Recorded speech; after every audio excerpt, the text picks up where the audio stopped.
So we've made the bowling ball, we've made the bowling pin, and now the last thing to do is put everything together in this Return of the King style finale and just simulate everything all together, which happens to be pretty easy. We're just really sending a ball or a sphere through a bunch of concave, or we're going to talk about what this means, but we're just going to send a ball through a bunch of objects, and I guess I'm also going to talk about shading, mass, speed of simulation, stuff like that. Basically, we're going to have to keep hitting the simulate button again and again and again, until we get what we want. So again, idea of this tutorial is we want the ball to start up here as if somebody's like holding the bowling ball, although I don't think that's correct form, but they're holding the bowling ball, and then we're gonna have this cube, which is gonna act as our, bowler.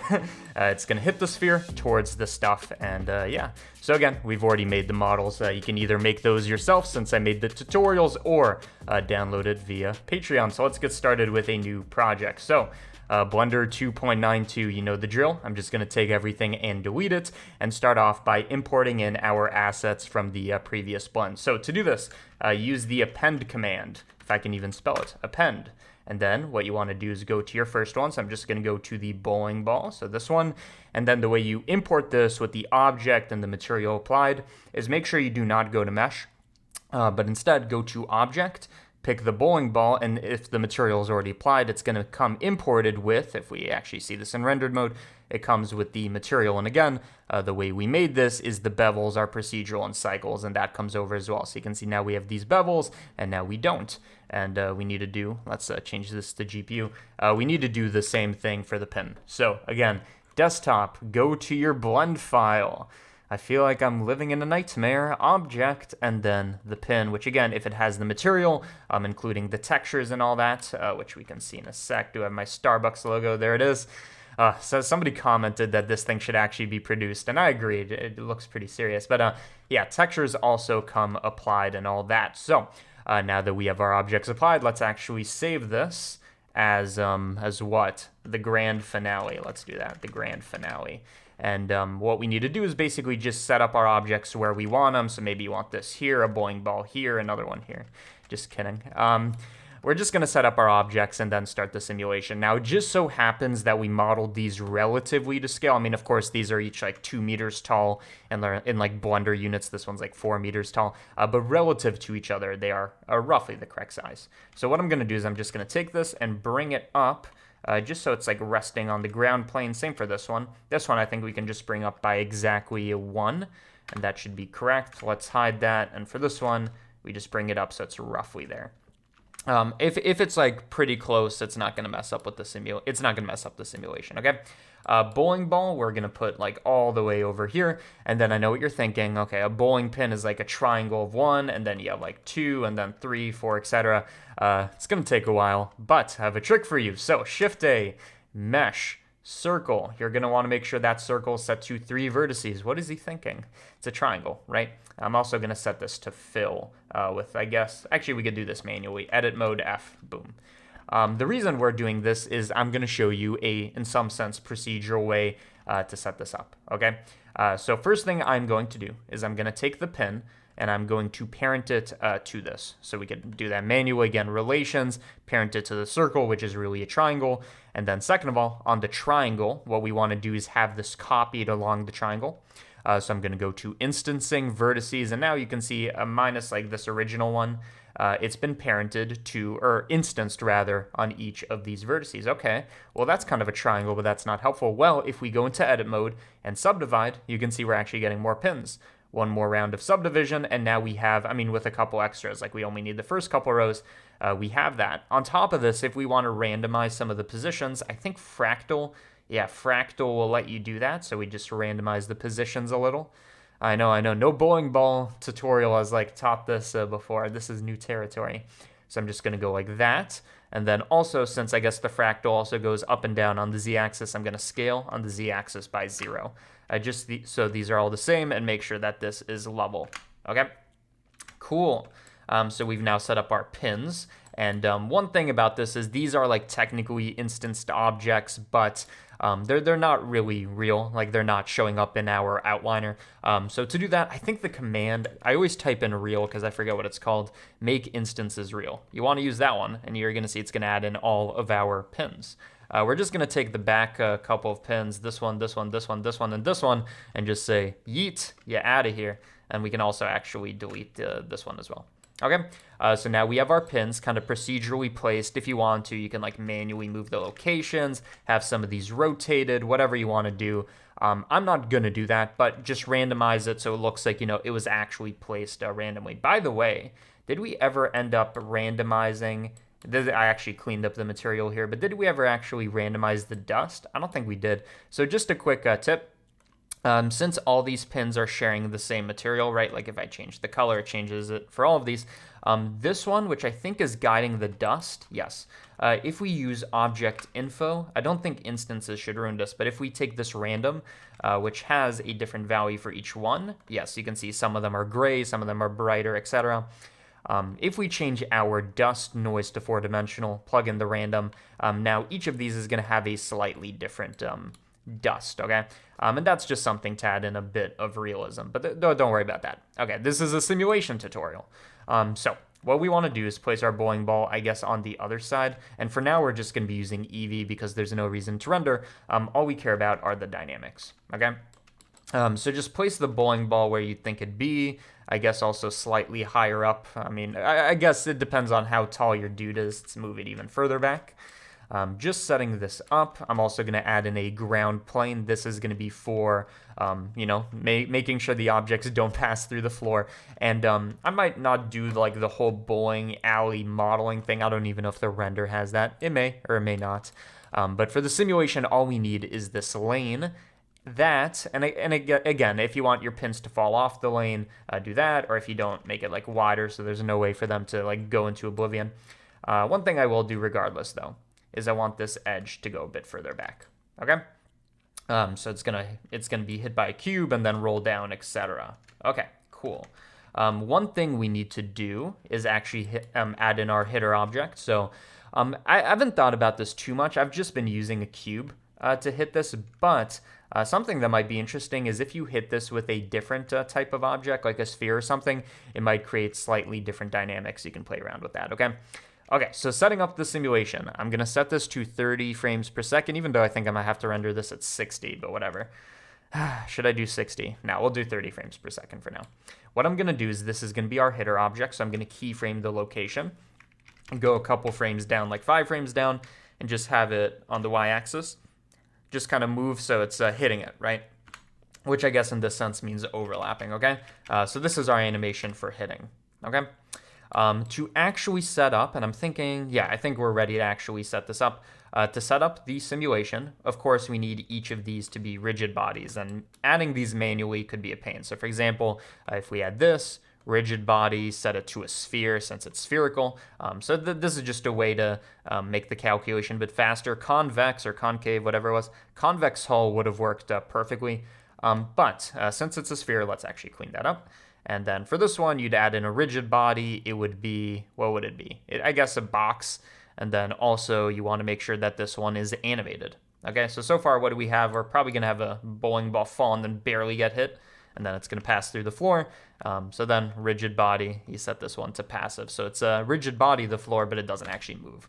And you can see we're getting roughly the correct interactions. But the point of all this was, what was the point of me like adding in all these rigid bodies? Well, first of all, to tell you which is which, right? Some of these are passive, some of these are animated, etc. But adding in them and for every single pin is going to be a pain. How do we do that, right? So what I'm going to do is I'm going to select all the objects. So every single one that should be a rigid body, which I guess is all of them. First of all, object, set origin to geometry if it wasn't already. This is an important step. If you do not do this, your physics are going to be ruined, okay? Do this. Then we are going to go to object, and there's this convenient rigid body tab that nobody knows about. Some people are out there adding active or passive and active rigid bodies by hand, and they're probably dead because they spent so long doing this.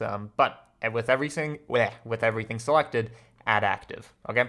And what this does is it creates, the same rigid body for each of these, but now every single one actually has one, okay? And now we can start playing around with this. So for example, the box, again, it has a rigid body. This one should be animated.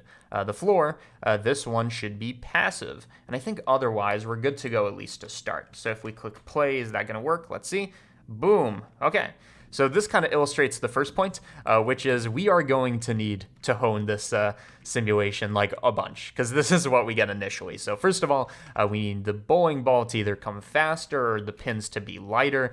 Second of all, there's a bit too much friction because a bowling alley is specifically designed, first of all, so that the bowling ball is, I mean, the reason it's so shiny is because it's so smooth, it's nearly frictionless. Same with the floor, it's supposed to be super shiny. These are things we need to take care of, okay? And each time we take care of something and we want to resimulate, you're going to go to the scene properties, rigid body world, and then in cache, we can actually bake this, right? So now you can see it's baked and it's playing quickly, giving us the same simulation, but whatever. But again, every time we want to simulate this, we're going to have to delete bake and then redo the bake. So what I propose is we are going to right click this, add to quick favorites. So now when I hit Q, by the way, I have toggle full screen because I always use that in my tutorials. But now we also have delete bake, so I'm going to delete bake and then right click, add to favorites, and now we can bake and delete bake off the cuff, although it doesn't seem to let us do that for some reason, which is a shame. Maybe we're going to have to go to that again and again and again. Or what we could do is we can add in another properties. Got to improvise. So we're just going to have this available at all times. So let me just scroll down. Okay. So first thing we want to deal with is the bowling ball. Doesn't seem to have enough oomph, right? So what I'm going to do is instead of making this faster, which you can do by making the hit faster, so instead of taking 5 frames, it only takes 4. I'm going to make the pins lighter. So with one of the pins selected, again, each of these is going to have a rigid body. I want the mass, which normally you've probably played around with the mass and noticed it does absolutely nothing. The mass is actually useful when an object hits another, because if a big object hits a light object, like a bowling ball hits a ping pong ball, the ping pong ball, which has very little mass, is going to be flying, right? And that is mass dependent. So in other words, mass is useful for interactions, not necessarily how fast an object falls. So we can experiment with this. I'm going to make it like a quarter, so 0.25, a fourth of it. And again, we don't want to set all of these manually. Now you're thinking, oh, I mean, we can add rigid bodies to all this, but how do we add a rigid body with a certain parameter? Here's another trick. We're going to select all of these, not the plane, so all of the pins. Make sure the active one is the one that we modified. Object. What are we looking for? We're looking for rigid body and then copy from active. In other words, all the pins are going to get copied. What am I trying to say? The rigid body is going to be transferred from the active one to the passive one. So this one's 0.25, this one's 0.25, etc. Okay. So let's try to just resimulate and see what this has already done. So it's going to take a second to bake. We hit it again, starts the same, but now you can see that they're moving much, much more because, again, they're relatively lighter. Okay, so that's a start. Okay, so what's another thing that's wrong? It's losing momentum very quickly. I mean, it should be losing a lot of momentum from this interaction, maybe not so much, but also just from rolling around on the floor, it's losing a lot, okay? So to fix this, first of all, the bowling ball, I'm going to go to the surface response. In other words, what properties is this going to have when it's interacting? I want the friction to be very low because, again, this thing is designed to be smooth. With the floor, also something similar, although maybe not as intense. And you can play around with that. So delete bake and bake. And let's see what that gives us. Okay, so now you can see the bowling ball actually keeps moving through. And I think this time the original one, I didn't get a strike. So this is massive. We're actually getting a strike. And it does, yeah, you can see that, again, if you want the pins to not fall, make your plane a bit bigger. Okay, what else can we do? So we've hit this, and it seems that, okay. So I think the next problem is, even though most of these interactions are relatively correct, I need to see some footage, it seems like everything's kind of happening in slow motion, okay?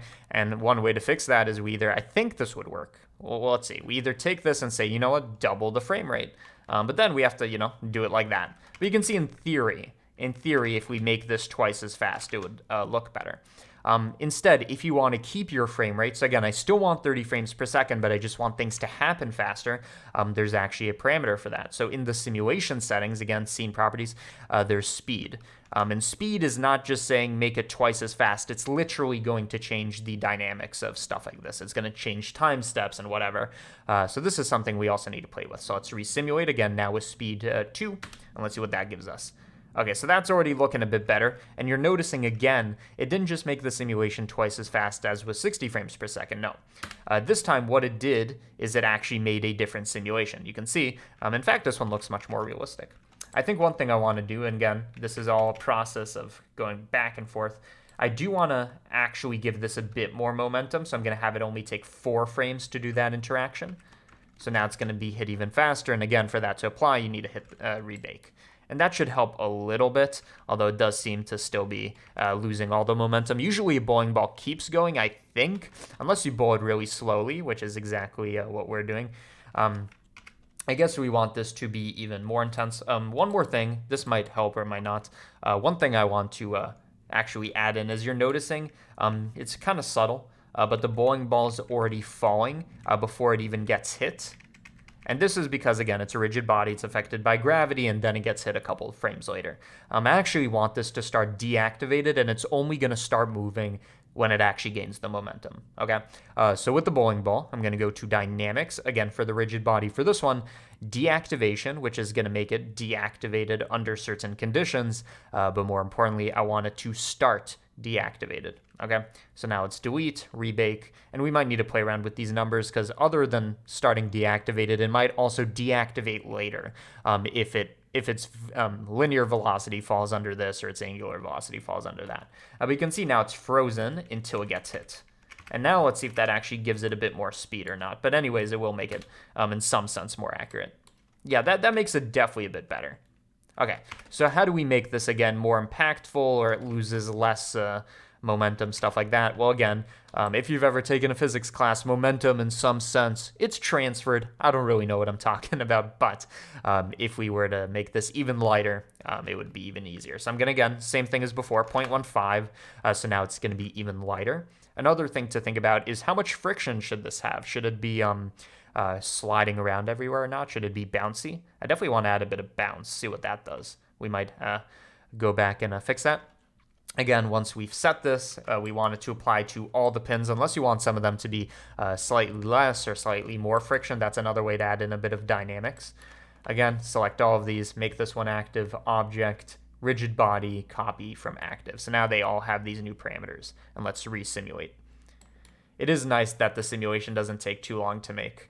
Okay, so this one has, I think, kind of the right thing going for it. Like, it definitely loses momentum, the bowling ball, but it doesn't, like, completely stop.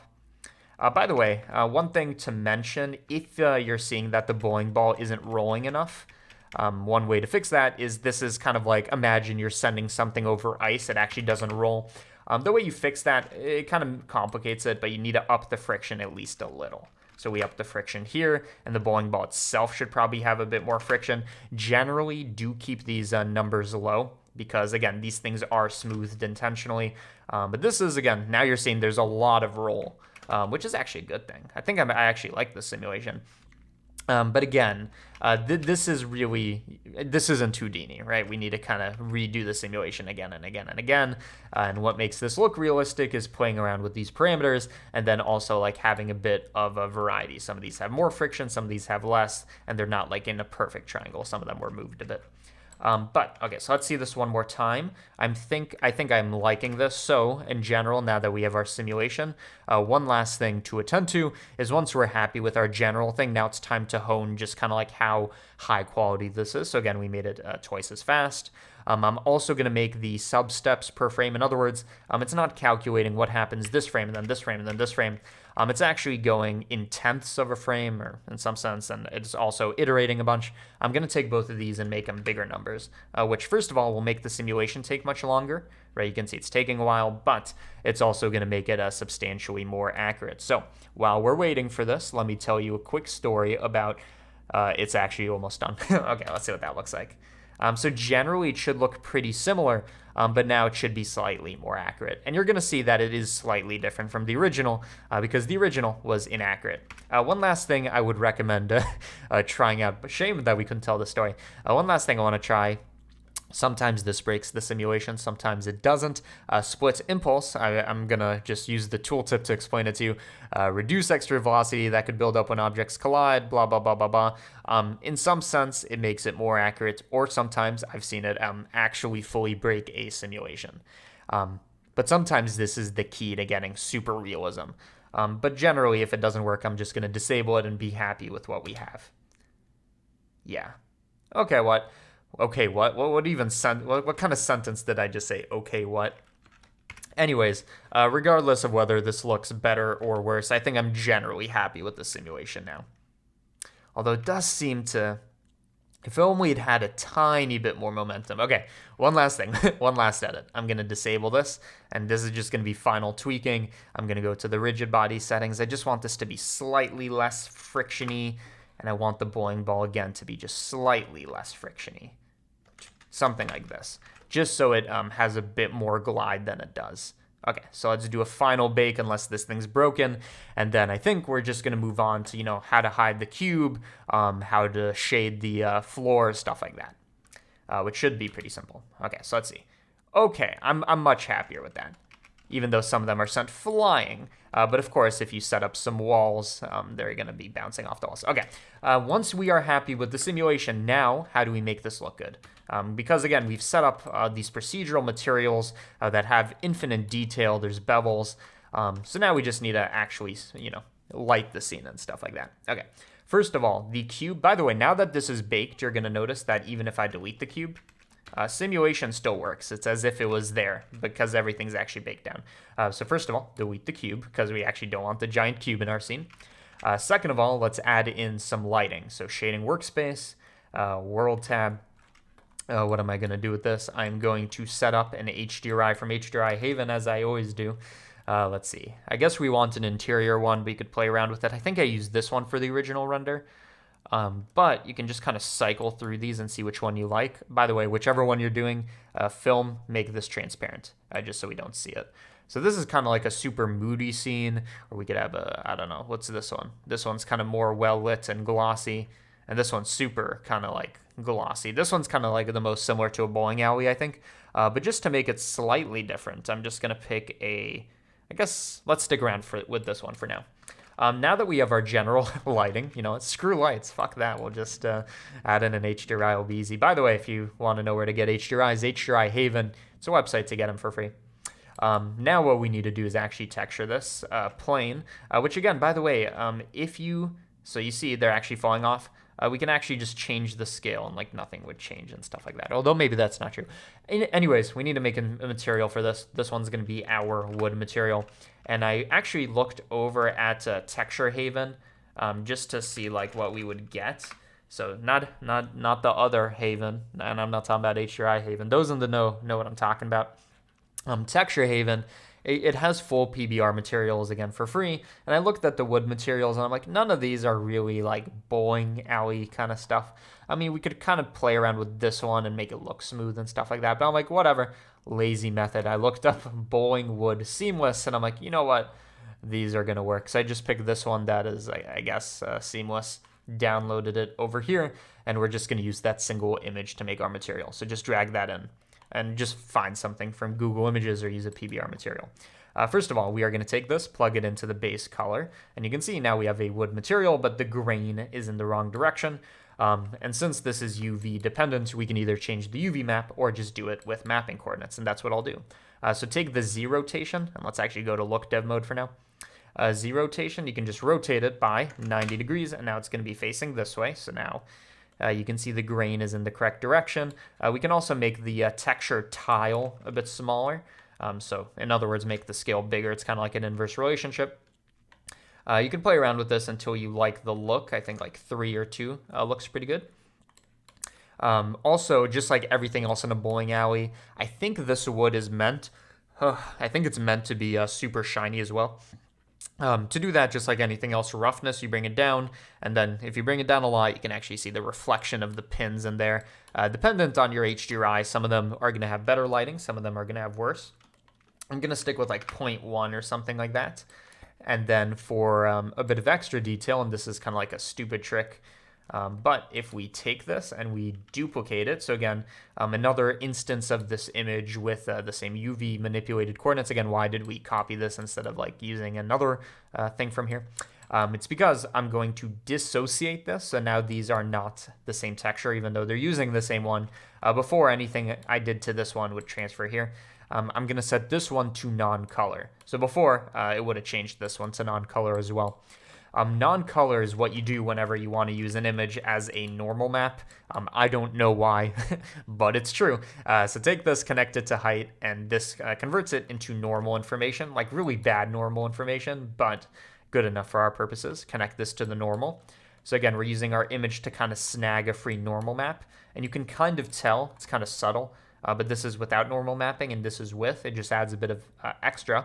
And again, since this is supposed to be shiny, we want to keep that to a low number like 0.1 or something. Just so that we have the before and then after, just a tiny bit of extra detail. Okay. Other things I want to do is for the one going to the base color, maybe I want to change the saturation a bit, just so it's a bit more colorful. So 1.2 makes it a bit more saturated. Hue can change the color of the wood. So I'm thinking just slightly in the under 0.5 direction, so 0.48. We'll make it slightly redder. Then we can also change the brightness of it. I think generally these are okay settings. Again, none of this is relevant at all to the simulation. Just a thing we could do. And what else? What else could we do? I mean, I guess at this point you just kind of play around with Hdri lighting. So I think I'm going to stick with this one. But again, I think I used this one for the original render. It's kind of intense on the wood, so I'm just going to go back to this one. I like the way it looks. And then, I guess finally you could just like add more stuff to your bowling alley, give this piece of wood some thickness, or add those guardrails if you're playing like a loser. Or you could add in those gutters. By the way, if you add in gutters and stuff like that, what you want to do is also kind of re-simulate, make those rigid bodies so these pins actually interact with the gutters and don't just kind of like fall to oblivion as they would now. They would just fall past the gutters. But okay, I feel like this is the basic part of our rendering and simulation. Just some final things for like before you hit export and stuff like that. Enable motion blur, especially for something like this that has a lot of movement and momentum. Pretty sure, I'd be surprised if motion blur does not work with simulation. So let me just do a quick test for that. So we're gonna add in a camera if I can find it.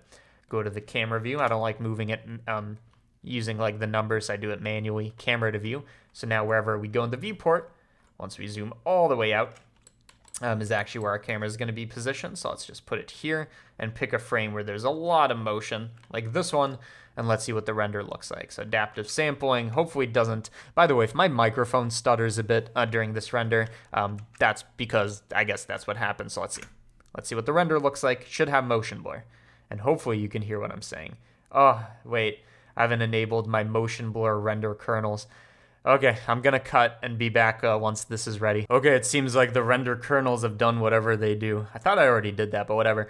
You can see the motion blurs actually. It seems to be rendering. Yeah, these definitely seem to be blurred. Again, this is the secret, in some sense, to rendering realistic bowling simulations, because again, the whole thing about... Why did I just go super deep voice there? The whole thing about bowling is the motion blur, since there's a lot of motion, and that's kind of like the important thing. Anyways... I think that's kind of like the essence of the tutorial. Shouldn't take too long to render if you have like not a laptop, which I know a lot of people do. It's a shame, but there you go. The bowling trilogy. You learned how to make a bowling ball, a bowling pin, and now a bowling simulation. So I'll say this more so than I usually do at the end of the tutorial. All of these blends, every single one, is going to be available on Patreon. So you become a patron, you get access to all these blends. You can just fiddle around with these without making them yourself. Need to figure out how to actually add cache into the blend file. I think that should be easy. You can get all those blend files over at the Patreon. Additionally, also exclusive tutorials that I upload a couple times a month. Those tend to be longer, so they're not as frequent. Those exist over there too, behind the scenes, early access sometimes if I get ahead of schedule making tutorials. Patreon, in some sense, is the place to be. I want to thank all 580 some active patrons who are actively funding this channel and the default Cube channel, making tutorials like this. It's things that would not be popular, like a bowling simulation. I can make it, and people can learn about it because I don't need to clickbait the shit out of it. Yeah, Patreon exists. Check it out if you want to. If you don't, I hope that you enjoyed the tutorial anyways, available for free. And yeah, the trilogy is over. Fellowship of the Ring was the bowling ball. What was the second one? Twin Towers was the pins, kind of fitting. And then Twin Towers, what is wrong with me? The Two Towers. Dude, imagine Lord of the Rings, the Twin Towers. And finally, Return of the King simulation. So there you go. That's the thing. Hopefully the credits have had long enough to scroll through. And yeah, thanks for watching. See you on the next tutorial. Bye-bye.